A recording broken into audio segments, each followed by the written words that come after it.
Ebusuya nyina be kai say Prophet Owusu Bempah eba bonten somewhere in 2020-2022.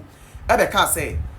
Ghana nim na mistake na say one day the Ghana share John Dramani Mahama and some be Ghana man panyin bi omo a oman no ebe hu niam a omo hu beda.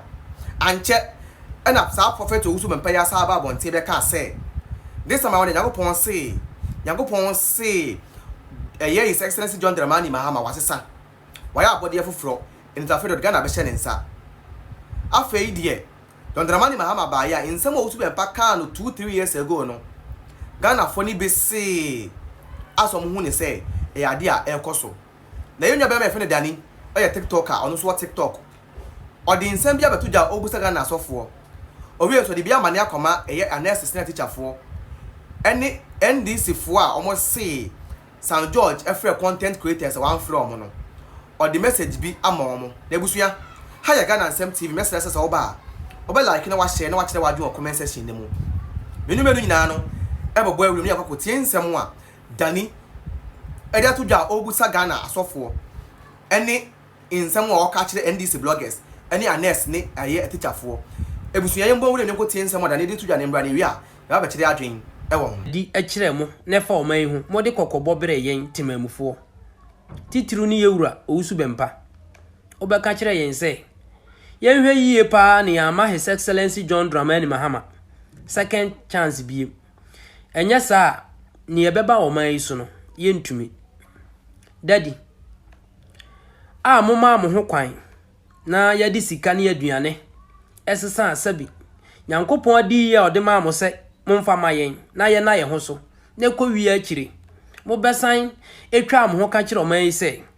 His Excellency John Dramani Mahama asesa na okura komapa kame yakoye se afi ba akopɛ yede ne si akonwa so wo se Ghana atitiru nyina ewu firi oman we mu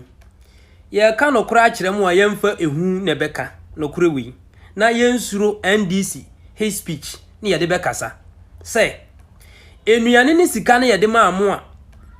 motu Nyankopon anu mu asam twene ye ebe hye nkom toro kire oman we a afi ba ako ni oman ye huhu ni esisi eburukuro we so no mompaki nuane ni nguwo na momfa mo yam ntuo nimu wadansungu Nyankopon so nsire nyame mayen se mo eni so ade hunu oda na di kire mo no mo de kwaji sika ne aduane Owusu Bempah daddy obeka kire ye nkuro we mu se ma ye ma His Excellency John Dramani Mahama second chance bi onkuru akomapa osan babeka kire ye nse wasesa ene kasi kohwe na nkura dunsia awu helicopter tetofom a ne nipa nwotwe awu ye beda asore na atitiru eko no enya afi baako na wo se kuro imu atitiru enyina afiri kuro imu ti ye ka kire mo se boni amudi wo mayi no munuane na ye de bere mu ni musika no momfa nwu ho ne mo kaase no na munsunsire Nyankopon ma yen na kotobeku na amodi abesankan ye komu kuro imu no adoso ye ka no kura kire mo ye mfa hu emfa wuo ni suro Nyankopon da sabi na diye aye no kura diye kire mo na mom ye di sika ne aduane ye di koyeyam sabi eja ye nan esesa no ene na abewie ye sei ya hyehye mo abo ye besi aso odan ya mamo ne aye kwan ya mamo de kanea edi esumu anim enene abewie o man sei ti yesere mo aduru bere wasamode mo yam eto wo esugu Nyankopon so esere urade mayen okuro we mu na ne yesisi no eboro yesoso wo man emabunu a mo voice out say St. George akoshia NDC content creators mo me yanka no kora ngire mo na wa mfere mo no sabi obi ani ho adi sika beto o maame ya firi wonsam obu nyansani bi adwuma papa bi ani ho asabi NDC aban ede mo ye ani kuro yi mu wo se omuhu mu anyansafo NDC mabunu ne TikTokers mo me yanka no kora ngire mo say yesoma mo sa mo nkoka nkire hiafo se free secondary school nya papa eno ni nyansa NDC mabunu Moses Sam George akohia nyansafo ko penyansa e de aye adwuma wan frɛ mo no nyansa bia ni ho ewo mu ni mutirim ye ka no kora kyerɛ mo monko kan kyerɛ abatan sɛ free secondary school hiani wa mabroni oti sɛ hwibe ko bi no enya papa eno ni nyansa mi buza mo mon kan kyerɛ koko akuafo sɛ de obefa koko free 3 million de ko si 31 million no enye na mo betum akọ 70 million eno ni nyansa mi busa mo NDC content creators amugu app isu se Sam George akohia nyansafo no wamfrɛ mo nya nyansafo wiase obi ani ho asabi odi sika beto wo maame ya firi wonsa obobu nyansa ni biem because adwuma no omode mo ye ni kurom ha no na nyansa bi anim anesefo a John Dramani Mahama ka kire wo mai se eno de ni be na ban be ko opposition emfa no ko ontui omoka akufu ado be restore omalawa a mo kok da anesefo aka kire omo se sa nipa no obetui omalawa no nye papa eno ni nyanza no emabunu yade mo ne na ma wiam ye nkwase adwuma ibuza mo eno ni nyansa enti Sam George nkofre mo de nyansa no obeti afiri mo Sam George afa na mahu se wo penyansa e de aye adwuma ya mi nhyira so wan frɛ sa tibon nkotofo papa hwe akwa Nkwasiafuo no waya ade nipa ya de mu ye sum hu nwuma aban no yi kwan epetin kuro mu ha ya no monko kan kyerɛ Ghana fo so wanyɛ hwe eno ni nyansa de amo ye no kuro yi mu anu nti Sam George me frɛ nhia mo oh dabi muntumuna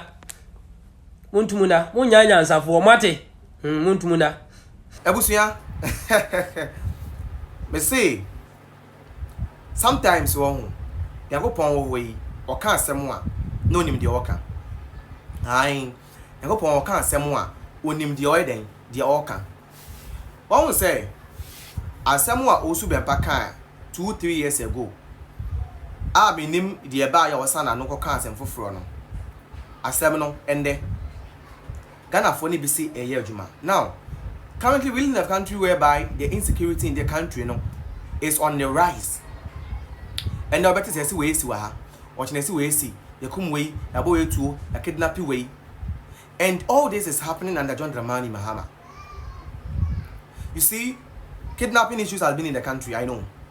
but the fact said this time around, across through to the extent say every single day,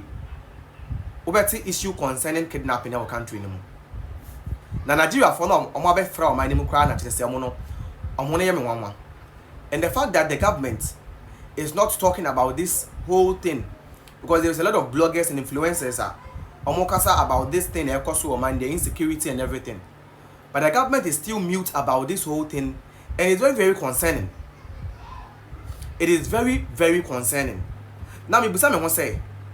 what is going on, what is happening, why is it that the government is not talking about what is happening in the country regarding the insecurity? We have minister for interior minister. We have minister or Australia security system, right? And they are not talking about this thing. People are complaining every single day about what is happening, kidnapping issues. I posted this video this morning now. A certain guy or what happened I car then kaya kidnapping no I posted that video now you call Ghana TV ba no me wo so idea very very worrying. I ever see them penny for say they should look out for us the citizens. Now making sure as the citizens in the okay in the country are living in. Now let me go to the nurses and the teachers. I know say minister say by the end of this month November very much now Monsabe come pay and the bomb say ebebe musa ye bomb pie say ebebe musa but one time person me catch them on say John Dramani Mahama in him no and yet first timer John Dramani Mahama no Albany we know him and we know what he's capable of doing. We are just hoping say obey me etiamuka eno ne empire ayen ne yeden yebo aha and no empire here but so bit me adding it yamoka. Even though we know say a idea ebia a check, but ebia bit me to yamoka. But at the end these people that is even country was say more sensible. Then they say more sensible and don't think that I'm just down for mono. That they need to account and make a mistake. Don't come for me. Then they say you guys are not sensible enough to be invited for such a programmer.